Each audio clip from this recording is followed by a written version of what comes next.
A muscle called as depressor angular oris muscle. Okay, this is present in the face. Okay, and this is situated somewhere near the lips and the facial muscles. And 20% of the cases associated with the other anomalies, we will also have absence of the depressor angular oris muscle. You just see the picture. ठीक है, मैंने यहाँ पे picture नहीं डाला है, तो एक बार आप इसका पिक्चर देख लेना गूगल में, डिप्रेसर एंगुलर ओरिस मसल. इससे क्या होगा कि एक साइड का ये मसल, हेलो, आवाज आ रहा है? Yes, sir. Yes, sir. Yes, sir. Okay. So in 20% of the cases, this is associated with the other anomalies also. Okay. So what actually happens is during crying, जब ये होता है तो बच्चा जब क्राई करता है, angle of the mouth and mandible are pulled downwards. Okay, please look into the picture. ठीक है, angle of the mouth and as well as angle of the mandible is pulled downwards with the flattening of the nasolabial fold. There will be flattening of the nasolabial fold. And this depressor angular oris muscle abnormalities are also associated with some of the cardiovascular anomalies. Because this is the general rule. When one anomaly will be there, you have to also look into the other anomalies. ठीक है, क्योंकि basically जो बनता है वो क्या है कि एक्टोडर्म, एंडोडर्म और मीसोडर्म से बनता है. एक्टोडर्म का रिलेटेड जो भी ऑर्गन है उसका अगर एक एब्नॉर्मलिटी कहीं मिला, एनॉमली कहीं मिला, तो उसका मतलब है एक्टोडर्म से डिराइव हुआ जितना भी जो है बाकी चीज है वो भी सब अफेक्टेड हो सकता है.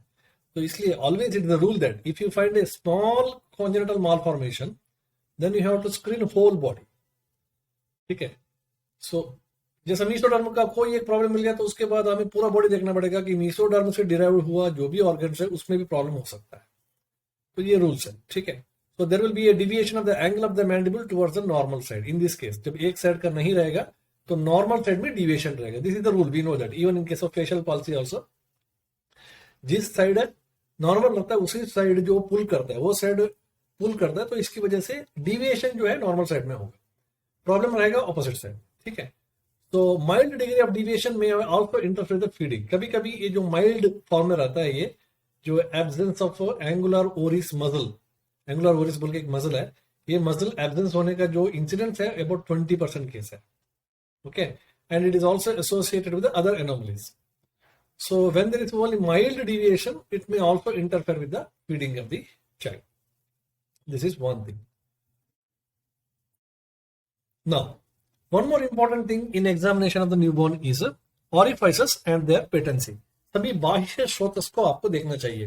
जितना भी नवा स्रोतस, जो बाह्य स्रोतस आयुर्वेद में जो बताया, सभी जो बाह्य स्रोतस को आपको देखना चाहिए. कान and starting from the ear, then the nose, and then comes the oral cavity, and then comes the genitals, then comes the anal opening. जितना भी नवा द्वार जो बताया, everything should be assessed and examined for the patency. Orifice. Okay, all orifices of the body should be examined, especially mouth. If you see cleft lip, cleft palate, and sometimes ectopic and closed anus.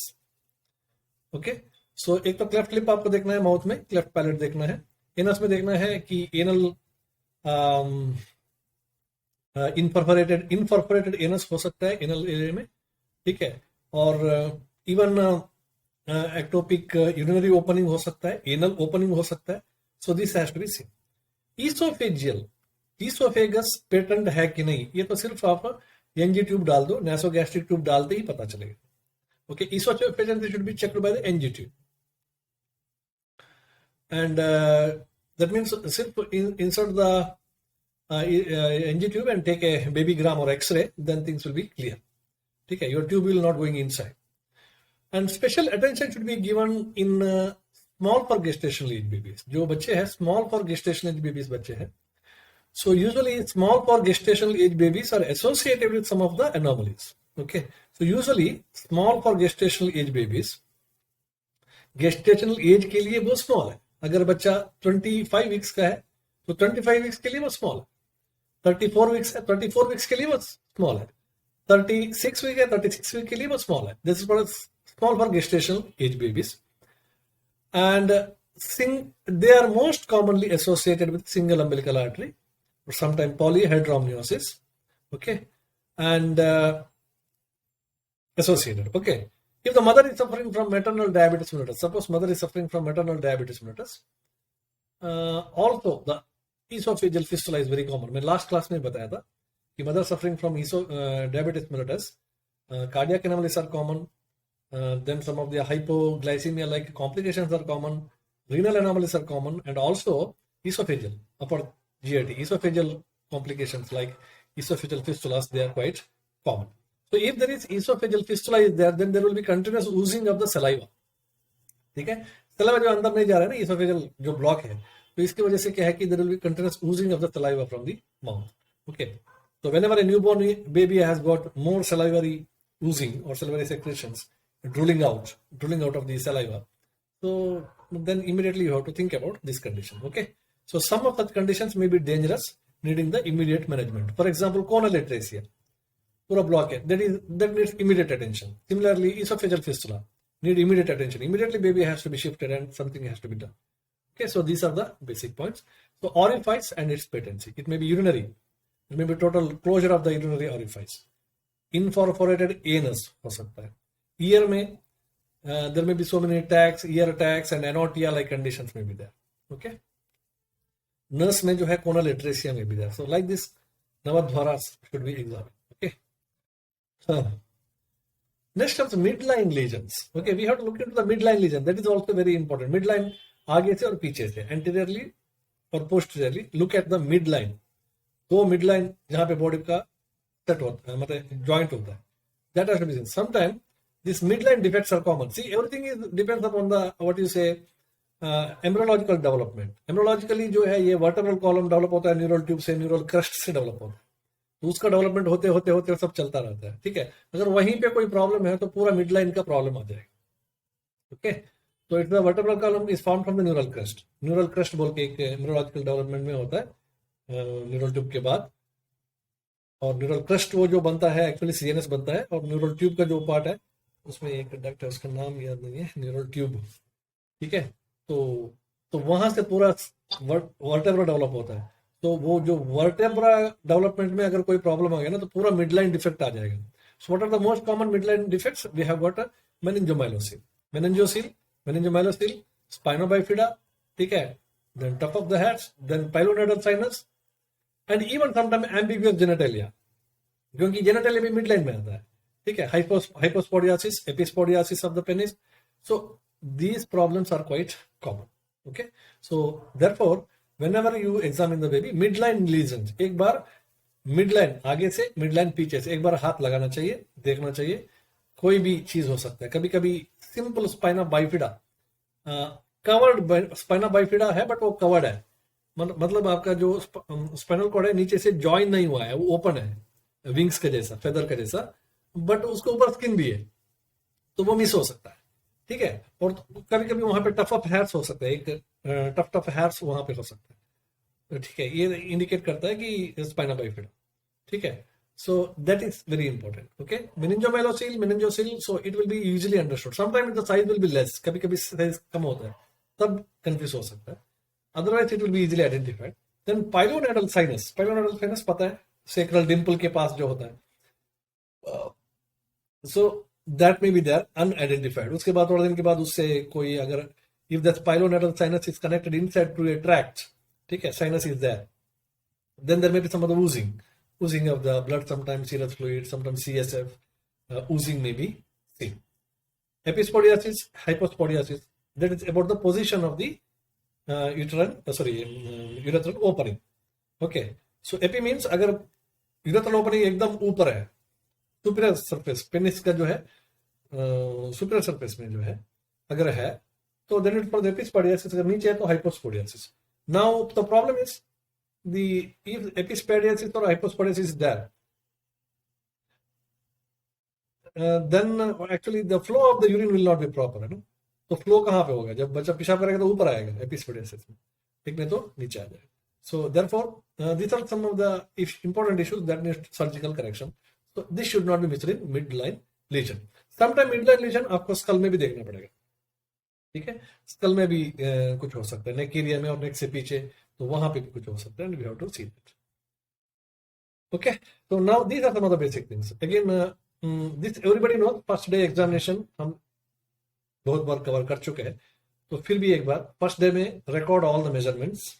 सबसे पहले record all the measurements, check for the anomalies, बहुत बार repeat हो गया ये, observe for the peeling pattern, yes, presence और absence of the jaundice, we have to see, presence and absence of the chalking and frothing या chalking हो रहा है बच्चे को, ठीक है, passage of the meconium that has to be asked, passage of the urine that should be asked, posture of the baby, हमने बहुत बार बोल दिया इसको, signs of hypothermia, what is that? One is cold extremities and another one is a bradycardia, बच्चे को bradycardia, बच्चे का heart rate down होगा, bradycardia is also one of the important sign of hypothermia, okay, and child will also have a problem in respiration also because it needs more oxygen for the formation of the heat, ठीक है, demand उसका ज्यादा हो, so therefore there may be some breathing difficulties also. Vital signs बहुत बार हो गया, I will just skip. Now respiration, this point respiration में अभी अब तक हमें पता है respiration देखना है, it is about 40 per minute, everything is known. Now usually in children, especially neonates, the respiration is thoraco-abdominal type, okay, thoraco-abdominal type, we know that abdomen का movement कम है, thoracic का movement ज्यादा होता है, ठीक है, it's thoraco-abdominal type. एडल्ट में abdominal, adult mail में एब्डोमिनल thoracic है, एडल्ट मेल में एब्डोमिनल thoracic है, एडल्ट फीमेल में thoraco abdominis, बट बच्चों में जो है thoraco abdominal type of respiration is seen, okay, that has to be seen. कौन सा पार्ट ज्यादा मूव हो रहा है, एब्डोमिन ज्यादा मूव हो रहा है या चेस्ट ज्यादा मूव हो रहा है, that has to check. Now how to see there is no grunting and any retraction, chest में कोई भी retraction, indrawing of the ribs नहीं है, indrawing of the intercostal space नहीं है, ये चेक करना. रिट्रैक्शन में subcostal retraction, suprasternal retraction and intracostal retraction, तीन चीज है. तब suprasternal at the sternal joint, jugular notch पे रिट्रैक्शन हो रहा है, जैसा बड़ों में जो ब्रोंकियल अस्थमा का जो पेशेंट में होता है, ठीक है, सीओपीडी में होता है. Intercostal means intercostal retraction, subcostal means subcostal area में जो होता है, ठीक है, जहां पे वो जो सेवेंथ रिब के लिए बाकी रिब्स जो आके जो ज्वाइन होता है ना, जो लाइन है नीचे नीचे स्लैंट जाता है, subcostal retraction. Subcostal retraction suggests you of some of the abdominal problems or diaphragmatic problem. Intercostal retraction suggests you of a lung parenchyma problem. And the jugular retractions or jugular retractions, so they suggest of some of the obstruction for the bigger tracts. ठीक है, जैसा trachea है, bronchus है, उसके लिए.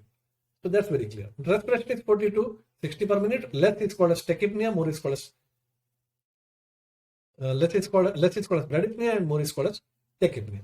Now there is some difference in respiration compared to the adult. This ये point आपको पता होना चाहिए.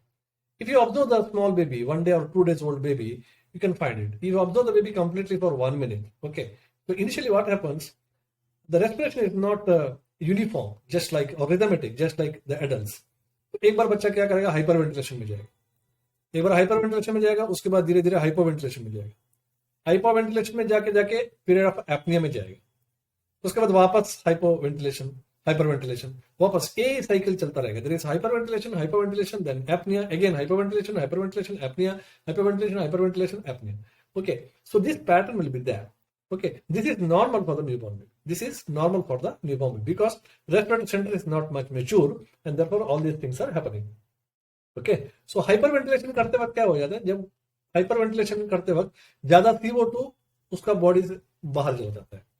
ठीक है, जब ज्यादा CO2 बाहर चला जाता है तो CO2 तो चाहिए रेस्पिरेटरी सेंटर को स्टिमुलेट करने के लिए, आपको पता होगा. रेस्पिरेटरी सेंटर का जो स्टिमुलेशन ऑक्सीजन से नहीं होता, CO2 से होता है ब्रेन में. ठीक है, सो CO2 is required for the respiratory stimulation, inspirator center, apnea center, so these are all stimulated by the CO2. Hyperventilation करते करते CO2 बाहर चला गया तो ब्लड में जो है CO2 का लेवल कम हो गया. जैसा CO2 का लेवल कम हो गया, बच्चा पूरा हाइपोवेंटिलेशन में चला गया, और एकदम जब नीचे चला गया CO2 का लेवल, हाइपोवेंटिलेशन में भी थोड़ा बहुत बाहर ही जा रहा है ना CO2, अंदर ऑक्सीजन कम आ रहा है और CO2 ज्यादा जा रहा है. तो जैसा CO2 का लेवल ब्लड में कम हो गया, ठीक है, एक स्टेज ऐसा है कि CO2 का लेवल ऑलमोस्ट जीरो है, नहीं है, there is no CO2 for the stimulation of the respiratory centre. उस टाइम में रेस्पिरेशन ब्लॉक हो जाएगा, मतलब स्टॉप हो जाएगा. That period is called as apnoea. That period is called as apnoea. जब रेस्पिरेशन स्टॉप होगा, अब तो कोई हवा बाहर भी नहीं जा रहा है, अंदर भी नहीं आ रहा है, तो अब क्या धीरे धीरे धीरे धीरे जो है ब्लड में जो है CO2 का लेवल बढ़ना शुरू हो जाएगा, क्योंकि हवा बाहर तो नहीं जा रहा है. ठीक है, बढ़ना शुरू हो जाएगा. जैसे वो बढ़ेगा, एक लेवल में आएगा, वो रेस्पिरेटरी सेंटर को स्टिमुलेट कर सकता है. ठीक है, जैसे वो स्टिमुलेट कर दिया तो हाइपोवेंटिलेशन में वापस आ गया. ठीक है, उसके बाद वापस हाइपरवेंटिलेशन में जाएगा, तो वापस. So this cycle will continue. एक चीज यहाँ पे आपको पता होना चाहिए कि CO2 is required for the stimulation of the respiratory centre. Okay, so वो यहाँ पे होता है। तो ये जो total coordination of the respiration and its mechanism and respiratory centre everything is immature, तो ये चीज ऐसे चलता है। Okay, so therefore there will be apnoea. Apnoea is normal. तो कब तक एपनिया नॉर्मल है? If apnoea is there for 20 seconds then it is normal. Apnea persisting for 20 seconds, it is normal. If apnea is persisting for more than 20 seconds, then it should be considered as pathological apnea. ठीक है, तो वहां पे आपको और कोई intervention करना पड़ेगा। नॉर्मली मैक्सिमम 20 मिनट्स है। ठीक है, if the apnoea is not corrected by 20 seconds, then the other changes start. Baby will go for bradycardia. ठीक है, and then there is development of the cyanosis. तो वन बाय वन शुरू हो जाएगा। Okay, सो 20 minutes तक, 20 second तक अगर बच्चा एपनिया में रहेगा तो that is normal, but it is more than 20 second, it is always abnormal. Okay, now same is there in adults. Adults में हम इसको टाइन स्ट्रोक ब्रीदिंग और बर्ड्स ब्रीदिंग बोलते हैं एडल्ट्स में। ठीक है, तो वही मैकेनिज्म यहाँ पे भी चलता है, बट यहाँ पे cause is different. Cause is immaturity of the neurological system and respiratory centres. Okay, now respiration rate is more than 60 indicative of respiratory distress. Okay, now respiration with sounds. जब बच्चा respiration कर रहा है कि कोई sound के साथ कर रहा है कि ये देखना, देयर में भी different sounds. Okay, if there is obstruction for the upper airways, there will be stridor. ठीक है, विजलिंग साउंड, इस टाइप का साउंड आ सकता है। ठीक है, so and there will be rhonchi and etcetera. Rhonchi wheeze in comparatively bigger airways obstruction. ठीक है, and rhonchites in the middle airway obstruction, and lastly in the alveolar stage, alveoli में area में अगर कोई ऑब्स्ट्रक्शन है, then it leads to gruntings. ठीक है, grunting. So grunting is inspiration और एक्सपिरेटरी, इंस्पिरेटरी और expiratory grunting will be there. So grunting always suggests that alveoli are get collapsed. Extra pressure is created by the baby to open up the alveoli. इसलिए grunting करता है बच्चा। ठीक है, तो these are the things that you have to understand. Apart from that, actually they are nose breathers. The neonates are basically nose compulsory nose breather. वो mouth ब्रीदर्स नहीं है, नोज ब्रीदर्स है। तो कभी कभी इसकी वजह से भी कोई साउंड्स आ सकता है। Then we have already discuss about laryngomalacia. अगर लैरिंजियोमेलेसिया लाइक कंडीशन है, vocal cord prolapse like condition है, तो वहां पे सब ये सब अलग अलग टाइप का साउंड्स आ सकता है। Okay, this you have to see in the respiration. No respiration, कभी कभी respiration rate is more, along with there is also sweating. बच्चे का फोरहेड एरिया में पूरा स्वेटिंग हो रहा है, रेस्पिरेटरी रेट ज्यादा है। ठीक है, then it may be indicative of some thyroid problems sometime, or it may be cardiovascular problem, और ये सब बच्चे नॉर्मल नहीं है, it has to be screen for further. ठीक है, तो talking about the heart rate. Okay, heart rate is very important. We know that 120 to 160 तक वो नॉर्मल है, अप टू 140 to 160 पर minute it is normal heart rate. It is exactly double two that of the adult range. ठीक है, तो usually why heart rate is 140 to 160?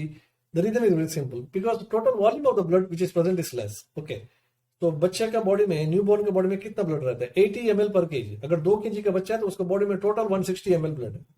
तो जो भी काम करना है 160 ml ब्लड को ही करना है। ठीक है, तो इसलिए उसको सर्कुलेट ज्यादा ही करना पड़ेगा। That's the way when the body surface area is less, that means body mass is less, then usually heart rate increase. आप देखो चिड़िया में, ठीक है, ये कबूतर चिड़िया में, इसको पकड़ के देखो, कड़ कड़ कड़ कड़ करता रहता है, वो सब उसका हार्ट रेट है। ठीक है, पकड़िंग्स बोलते हैं उसको, दैट इज उसका हार्ट रेट है वो। तो छोटा एनिमल्स में ज्यादा रहता है। हाथी में देखो, हाथी का हार्ट रेट बहुत कम है। So that's the rule. Okay, similarly tortoise, वो सब देखो, उसका सब लाइफ स्पैन बहुत ज्यादा है। कुरमा, ठीक है, तो उसका सब हार्ट रेट कम है actually.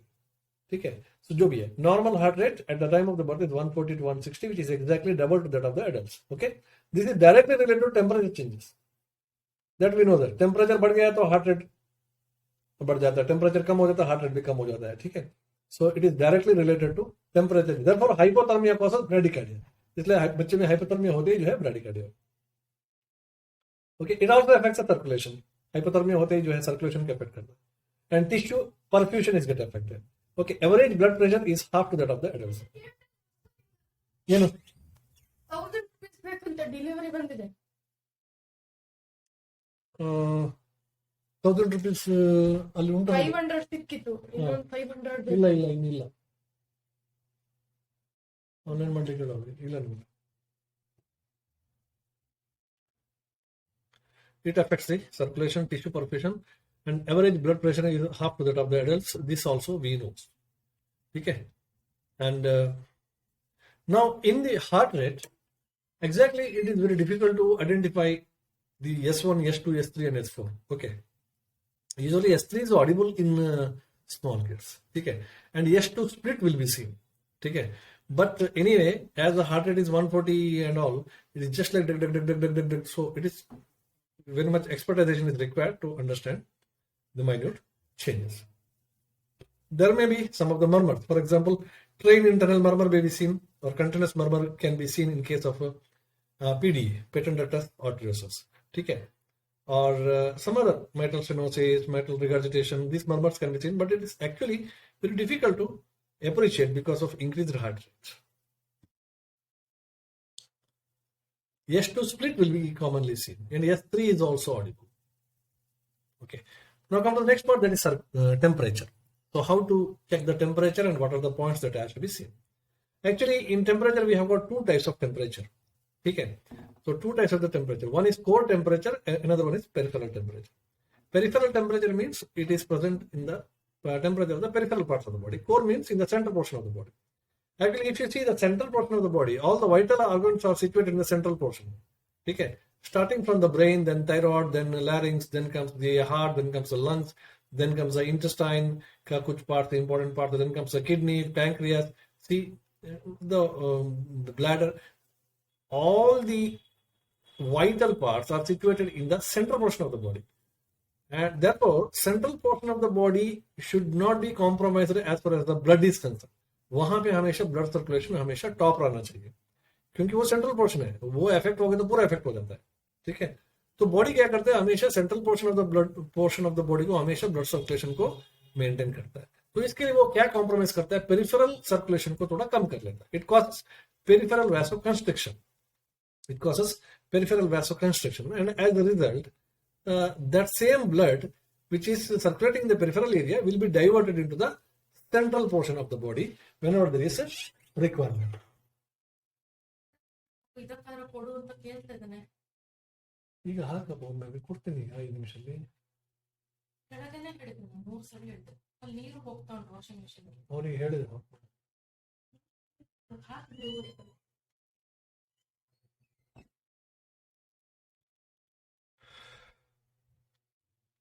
So we have got two types of temperature. Okay, so a compromise, peripheral compromisation हो जाता है, so same blood will be now circulated to the central portion of the body. Therefore क्या होता है कि central temperature will be always, core temperature will be always maintained. कभी भी नहीं होता है. शॉक में भी जो है, जब शॉक हाइपोवोलेमिक शॉक हो गया, उस कंडीशन में भी जो है बॉडी एक बार पूरा ट्राई करता है कि central portion of the body का टेम्परेचर हमेशा मेंटेन रहे. ठीक है, जब वो भी नहीं हो पाता है बहुत ज्यादा फ्लूइड लॉस की वजह से, then it goes to the decompromised stage. Otherwise, first there is a compromised stage. ठीक है, so this is the thing. That's the same. Ayurveda also says the same thing. Ayurveda में क्या बताता है कि जो बॉडी का पार्ट्स है, ये कहाँ पे आपका इंद्रिय स्थान में, जो बॉडी का पार्ट्स है जो हमेशा हॉट होता है, अगर वो पार्ट्स अगर ठंडा होना शुरू हो गया, कोल्ड हो गया, वो अरिष्ट लक्षण है, पेशेंट का डेथ हो जाएगा जल्दी. This is given in the इंद्रिय स्थान. Same, core temperature should be always maintained. Core temperature should be always maintained, and peripheral temperature may be compromised to some extent. क्योंकि पेरिफेरल में इतना इंपॉर्टेंट ऑर्गन्स कोई नहीं है, मिनिमम ब्लड काफी है. Same if you go for शीतपूतन ग्रह, शीतपूतन ग्रह में भी एक सेम चीज आता है. शीतपूतन ग्रह का जो एक्सप्लेनेशन में वो बोलता है कि पार्श्वस्य एकस्य शीतत्वम अपरस्य उष्णत्वम. ठीक है, ये भी है. शीतपूतन में जो डायरिया होता है यूजुअली, तो डायरिया का वजह से जब फ्लूइड लॉस होगा तो वहां पे भी पार्श्वस्य एकस्य उष्णत्वम अपरस्य शीतत्वम. इसका मीनिंग क्या है कि पार्श्व मतलब हमें ऊपर का पोर्शन नीचे का पोर्शन ऐसा नहीं लेना है. वो ठीक है, एक का पार्ट, तो पार्श्व का मतलब है एक पेरिफेरल पार्ट है, एक सेंट्रल पार्ट. ठीक है, तो वहां पे भी जब शीतपूतन ग्रह में ज्यादा डायरिया होता है तो हाइपोवोलेमिक शॉक होगा. शॉक होने के बाद जो है सेम प्रेजेंटेशन आएगा. तो therefore same thing is also that. ठीक है, or whenever basal chalo. So normally average skin temperature in the newborn is 36.5 degree. So इसमें मिस्टेक्स है, बहुत सारे मिस्टेक्स है, के है टाइपिंग में 36.5 degree centigrade, it's not percentage, degree centigrade. Okay, trunk should be always feel warm, ये must है. जब आप देखते हो बच्चे को, उसका ट्रंक, पेरिफेरल पार्ट थोड़ा कोल्ड हो सकता है, कोई दिक्कत नहीं, बट ट्रंक हमेशा वार्म मिलना चाहिए. ट्रंक भी अगर ये है तो वो उसका हाइपोथर्मिया पक्का है. Then peripheral should always, okay, no problem, reasonably warm and pink. Okay, difference of 0.5 to 1 degree temperature should be there between two. तो पेरिफेरल टेम्परेचर और सेंट्रल के बीच में 1 डिग्री, 0.5 से लेकर के 1 डिग्री का डिफरेंस है तो वो ठीक है.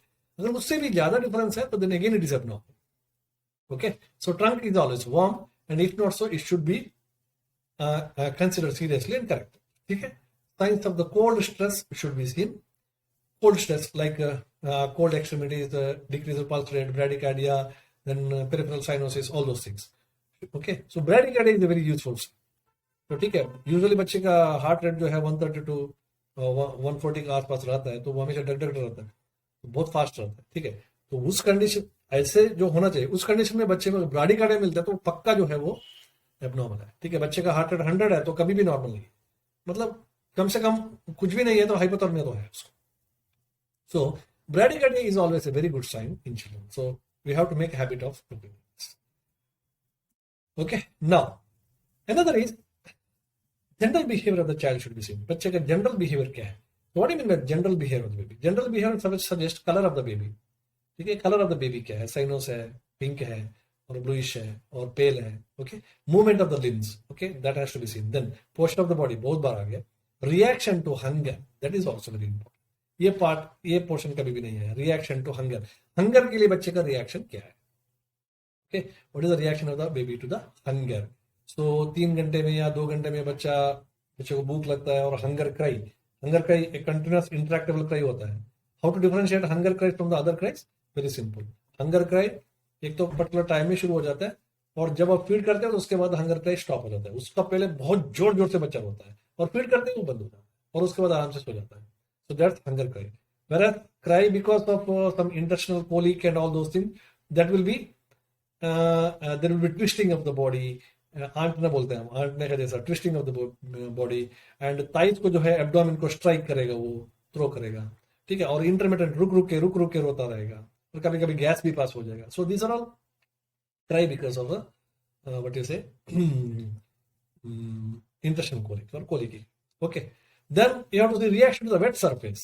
जैसा बच्चे ने यूरिन पास किया, डायपर वेट हो गया, what is the reaction of the baby? Whether baby is crying, baby is irritable, and naturally baby has to be irritable. And if it's not irritable, means it is not sensing that particular stimulation, cold sensation. Okay, so it is definitely abnormal. That you have to see. Then feeding behavior कैसा है? हर 2 घंटे में पीता है, 3 घंटे में पीता है. So this has to be seen. ये सब आता है किसमें कि जनरल बिहेवियर में. Okay, general behavior of the baby. Now come to the anthropometric measurement. Okay, anthropometric measurement, chest circumference, head circumference, mid-arm circumference, and head circumference. Okay, so this has to be seen. शायद आगे आ जाएगा anthropometry का. Okay, now examination of the skin. What are the important points that you will see in the skin? Skin में आप क्या देखेंगे? Skin में it is very soft और स्मूथ स्किन होता है बच्चे का. ठीक है, vernix caseosa will be usually covered. ठीक है, so you should not try to remove the vernix caseosa forceful. ठीक है, it may irritate the very delicate skin. By applying a oil very in a soothing way, it has to be remove. And in cold conditions like this winter season and all, आप ज्यादा कोशिश नहीं करना है, because vernix caseosa helps in maintaining the temperature. इसलिए cold climatic countries में जो है, यूरोपियन कंट्रीज में सब, so they never believe on removing the vernius caseosa.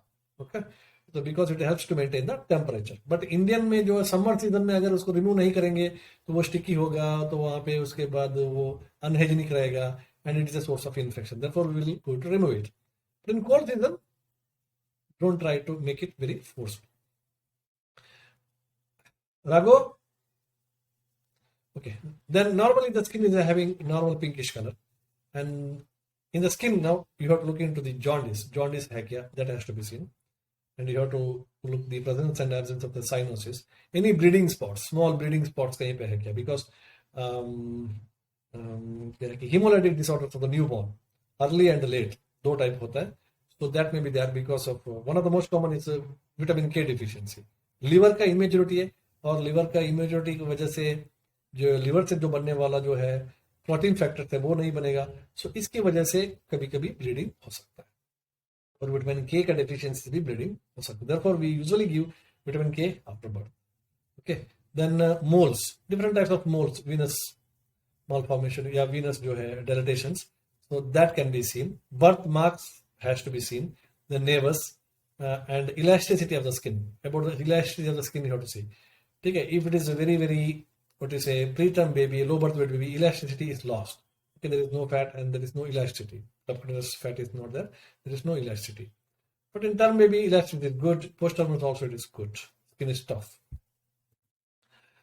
Extremities, in the extremities again you have to see upper limb, lower limb extremities. Go for the anomalies. पहले भी हम देखे थे. Then polydactyly, syndactyly, ये सब देखना है कि extra fingers है क्या, ये सब congenital malformation में आता है. Club foot, okay. In the अभी तक हमने जो नहीं देखा. So this क्या कि talipus deformity जो होता है, talipus equinovarus, varus and valgus deformities, club foot, ठीक है, and claw hand. So ये सब चीजों को जो है you have to see. Varus and valgus, supernumerary fingers that have to be seen. Because the early correction is very good in जो है congenital talipus equinovarus में जो है, if you go for the early correction, if it is possible, then it gives a very good result before the stabilization of the joint. What are things that you will see in abdomen?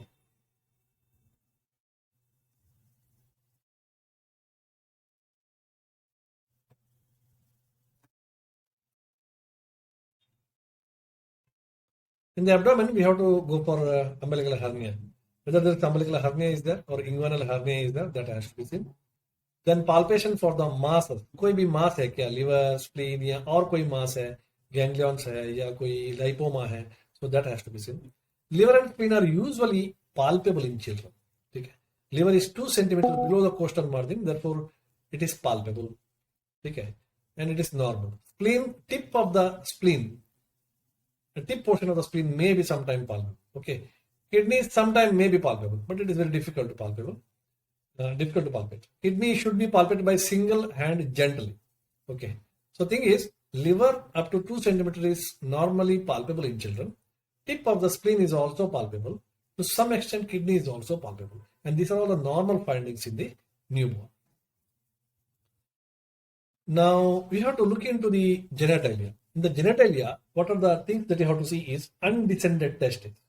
ठीक है, सबसे पहले तो आप ambiguous genitalia देखेंगे, and उसके बाद you will see for the undescended testes, whether testis is descended or not. Preterm babies maybe testis may not be descending. It may take some time. ठीक है, hydrocele, congenital hydroceles, and that has to be seen, and funicocele, that has to be seen. Then in term baby, scrotum is large and pendulous and darkly pigmented testis will be there. Term baby में usually क्या होता है, scrotum is very large and pendulous, okay, and the skin is very dark with the क्या बोलते हैं इसको, ferrous जो भी है, that skin is very dark. Ruges, I think, ruges बोलते हैं, ठीक है. So usually the prepuce of the penis is not retractable. At the time of the birth, sometime the prepuce of the penis is not retractable, and you should not try to do it very forcefully. ठीक है, थोड़े दिन के बाद अपने आप सही हो जाता है, नहीं सही हो जाता है तो then you have to go for the other measures. At the time of the birth, the penile length of less than 2.5 centimeter is abnormal. We will call it as micropenis. Okay, penile length at the time of the birth, if it is less than 2.5 centimeter, then it is considered abnormal, and we will call it as micropenis. Okay, inguinal hernia more common in the left side compared to the right side. It's more common in the left side. Inguinal hernia is operated at 4 to 6 weeks if it is needed. Otherwise, we have got some time. For the hydrocele, etc., we have got 1 year of time. For umbilical hernia also, we have got 1 year of time. Okay, hydrocele can be operated 6 months or later.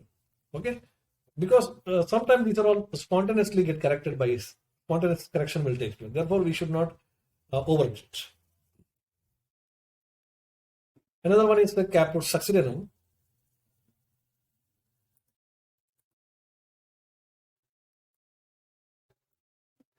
In case of caput succedaneum, there is an examination of the skull. Now go for the examination of the skull. We know that skull के examination में क्या देखना है हमें, caput देखना है, sacral hematoma देखना है, skin का texture देखना है, स्किन कितना है देखना है, सॉरी हैट्स कितना है देखना है, और हैट्स का टेक्सचर देखना है. Hats are very scanty in case of preterm baby. Preterm baby में हैट्स कम होगा और वाइडली सेपरेटेड होगा. They are not easily seen. Individual hair fibers cannot be seen, can be easily seen in case of preterms, whereas in term babies it is not possible. Postterm also it is not possible. Okay, so this has to be seen. Then any forceps marks कुछ है क्या? अगर instrumental delivery है, vacuum delivery है, so there may be forceps mark that has to be also seen. Then you have to go for examination of the anterofrontal, पता है आपको. Then encephalocele. Any encephalocele, so you have to see widely separated sutures. Usually sutures are separated by 1 to 2 centimeter maximum. If they are more than that, okay, it's called as widely separated suture. It suggests that increased intracranial tension. कोई ना कोई अंदर tension है, hydrocephalus या कुछ भी है, ठीक है. So widely separated sutures should be seen. Then overriding of the sutures. If the sutures are overrided, एक के ऊपर जल्दी फ्यूज हो गए क्या, तो जब ओवरराइड होगा तो वो माइक्रोसेफेल में जाएगा, ठीक है. तो क्योंकि स्कल का साइज कम हो जाएगा, माइक्रोसेफेल में जाएगा. Overriding of the sutures should be also seen.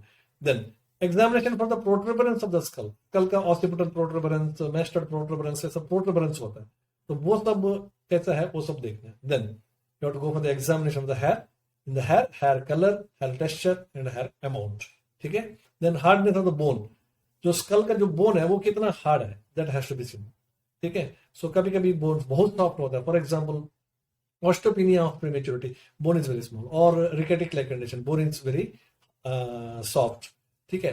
और calcium problems like hypothyroidism and all those things. So there will be hardness of the bone.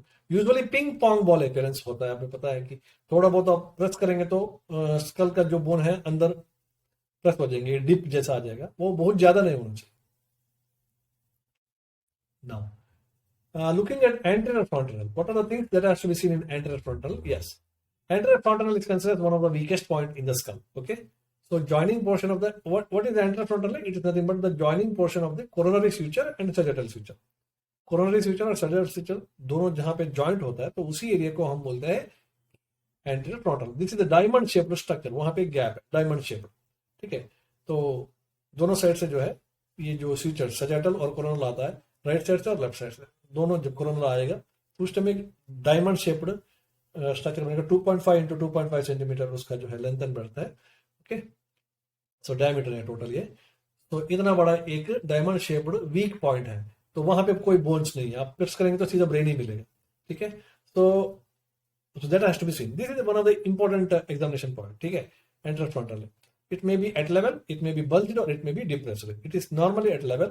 It may be bulged in case of increased intracranial tension, hydrocephalus like condition. It may be depressed in case of diarrhea, any fluid loss, or feeding inadequacy. Normally when the baby is crying, AF will be bulged. Normally it will be bulged. Now AF usually close by 18 months. The closure of the AF anterior frontal closure will start by 9 months onwards, and by 18 months it will go into complete. If the closure start little delayed, then immediately you have to think about some of the conditions where there may be calcium problem, bone problems, or whatever, rickets, hypothyroidism, etc. Okay. Now, large frontal, if the frontals are very large, usually we will have large frontals in case of cretinism. Cretinism is hypothyroidism, which is seen in the newborn. Okay. So, cretinism में जो है large frontal मिलता है. Some of the syndromic babies, we find a larger macrocephaly जहां पे होगा तो वहां पे थोड़ा larger मिलेगा AF, ठीक है. And then IUGR babies, rickets, osteogenesis imperfecta, these are some of the conditions where we find large frontals. Okay. Some hereditary conditions like hypophosphatemias जहां पे कैल्शियम का मेटाबॉलिज्म के साथ प्रॉब्लम, विटामिन डी का problem है, ठीक है. So vitamin D leading to calcium problem, absorption, etc. So that may also reach to this. Now actually frontal lobes कितना है ये भी क्वेश्चन पूछा जाता है. Frontals are usually how many numbers? एक तो Six number. posterior frontal है और दो lateral है. टोटल कितना है? 6. Total 6 है. Usually the posterior frontal will be closed at the time of the birth. ठीक है. Anterior frontal is open, but posterior frontal is open at the time of the birth. Suppose if the posterior frontal is also open at the time of the birth, अगर थोड़ा बहुत open रहेगा तो भी जो है एक वीक के अंदर वो क्लोज हो जाएगा. And if suppose poster frontal is open at the time of the birth, again this is one of the very good indication of hypothyroidism. ठीक है, this is again indication of hypothyroidism. So poster fontanelle book में 4 month लिखा था. 4 month लेगा था closure किसका? Posterior fontanelle का. Okay. Now examination of the face. Now you have to look into the face. Examination of the face. Face में face का size क्या है देखना है, शेप क्या है. इधर ट्रायंगुलर शेप है, ब्रॉड शेप है, एंगल फेस है, या क्या है कि बॉक्स लाइक फेस है, ठीक है, डाउनवर्ड स्लैंटिंग है, अपवर्ड स्लैंटिंग है, everything has to be seen. Pupillary distance ये वो सब आपको पता है, ठीक है. राउंड फेस है, ट्रायंगुलर फेस है, माइक्रोसेफेली है, मैक्रोसेफेली है. So size, then shape, then low set of the ear, पता है हमें, high set of the ear, low set of the eye, high set of the eye, then tongue, macroglossia, microglossia, tongue protruded है या tongue बाहर है, ठीक है. Shape of the nose, saddle nose है, depressed है, elevated है. Nasolabial fold, nasolabial fold क्या है, obliterated है या normal है, that has to be seen. Then philtrum, जो nose और lips का बीच का जो एरिया, philtrum long है, short है, that has to be seen. Then cleft palate, ये तो okay. Now, color of the baby, again, पता है हमें, बहुत सारा हो गया है. Colour of the baby, pallor, conjunctiva देखना है. पेलर के लिए कंजंक्टिवा में देखना है, टंग में देखना है, पाम्स में देखना है, सोल्स में देखना है, पता है हमें. ओके, पेलर कहाँ मिलता है? Anaemia, shock, oedema, reduce blood supply, hypoxia, cold stress, सब में पेलर मिलता है. बट एनीमिया और बाकी चीज में क्या है कि एनीमिया में जो पेलर है वो कंटिन्यूस होता है, बट ये शॉक में, एडिमा में, हाइपोक्सिया में, और उसके बाद जो है कोल्ड स्ट्रेस की वजह से एनीमिया है, वो जो है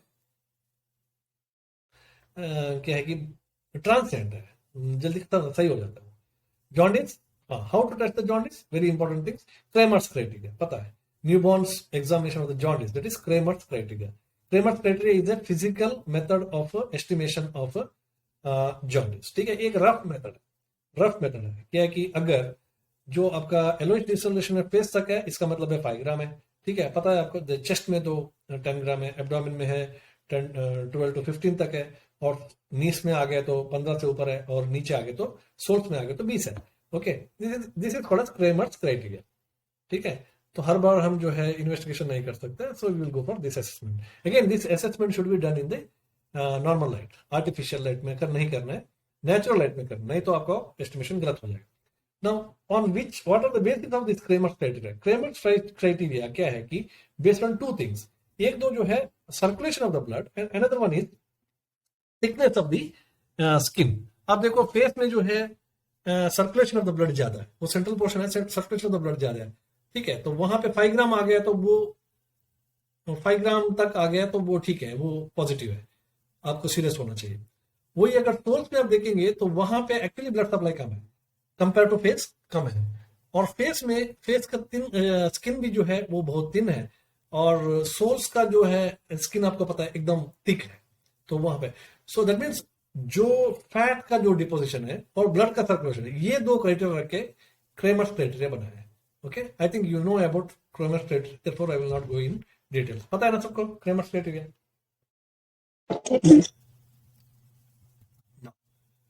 कम टू दी एंथ्रोपोमेट्रिक मेजरमेंट. इसमें सबसे पहले देखेंगे head circumference. Okay, head circumference average is 31 to 33 centimetre up to 35 centimetre तक रहता है, ठीक है. So now head circumference should be taken after 24 hours of birth. The reason is very simple. कभी कभी कैपुट हो सकता है, ठीक है. तो कैपुट है तो हेड सर्कमफ्रेंस बहुत ज्यादा आ जाएगा, ठीक है, तो वो नॉर्मल नहीं है. So it is always told that head circumference should be taken after 1 day, 24 hours के बाद. जो भी इस टाइप का जो स्वेलिंग है, सॉफ्ट टिश्यू स्वेलिंग वगैरह है, अगर वो सही हो जाता है, ठीक है, रिजॉल्व हो जाता है, तो so then it's good, then you have to go for less than 3 centimeter from the chest circumference. We know that head circumference is always less than 3 centimeter from the chest circumference. Head circumference 35 है तो chest circumference chest circumference 30 कौन सा सही है इसमें? Is it less than 3 centimeter from the chest circumference? Less than 3 centimeter from head circumference. Sir head circumference ज्यादा होता है, चेस्ट सर्कमफेरेंस कम होता है. कम होता है, 3 सेंटीमीटर कम होता है. Yes sir, 2 to 3 centimetre.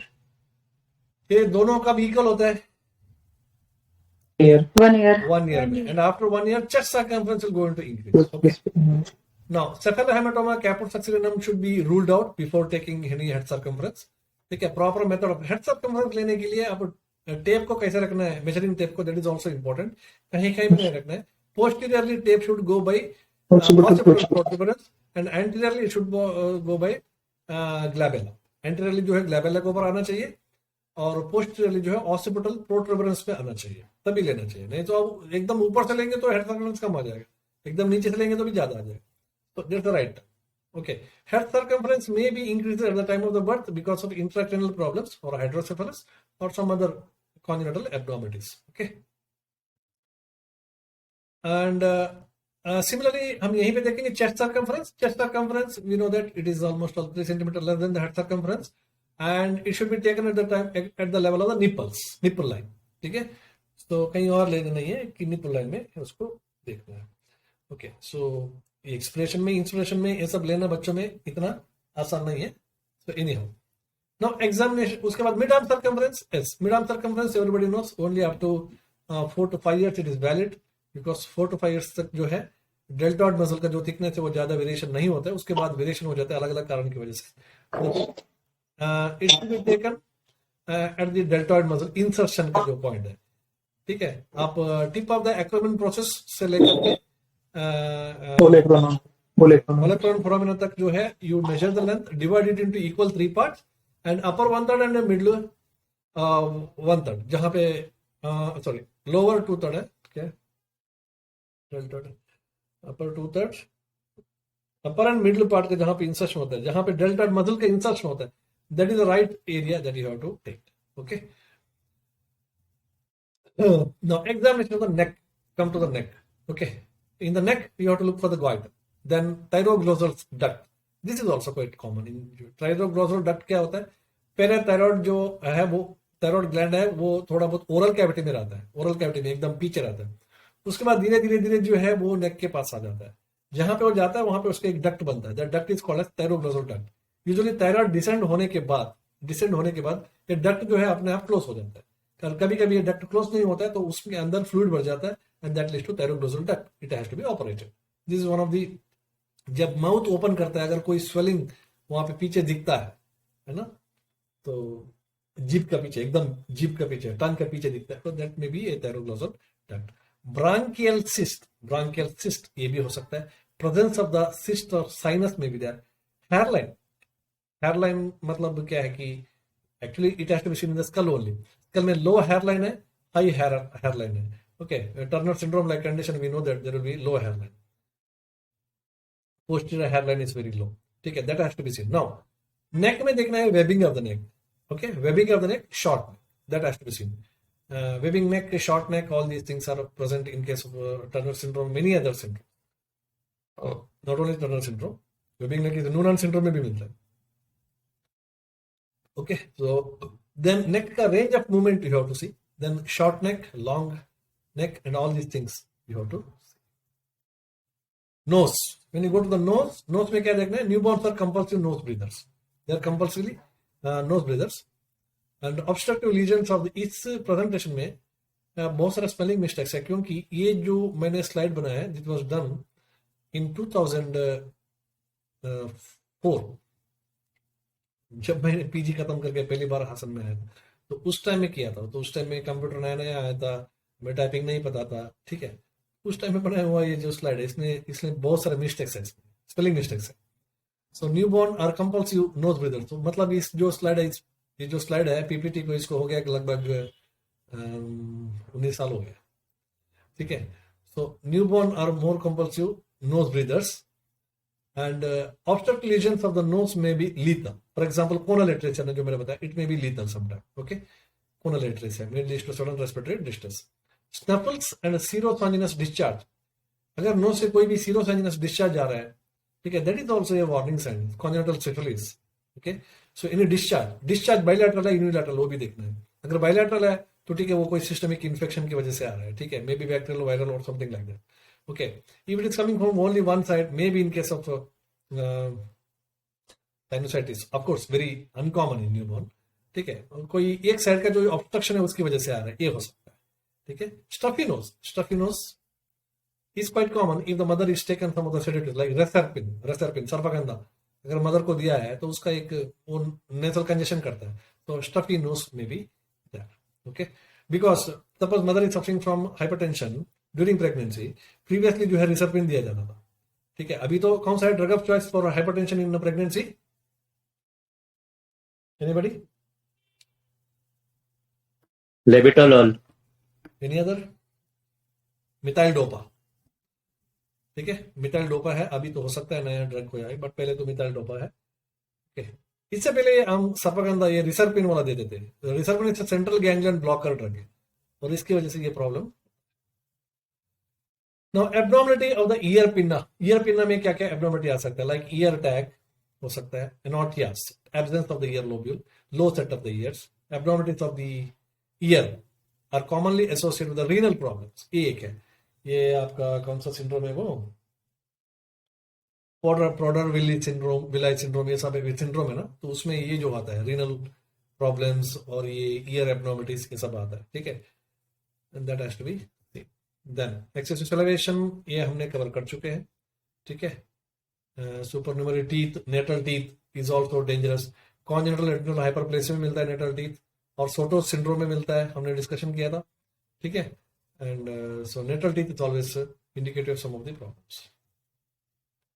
Now mouth में अगर वापस अगर देखेंगे तो दिस आर द पॉइंट हमने कवर किया इसको ऑलरेडी।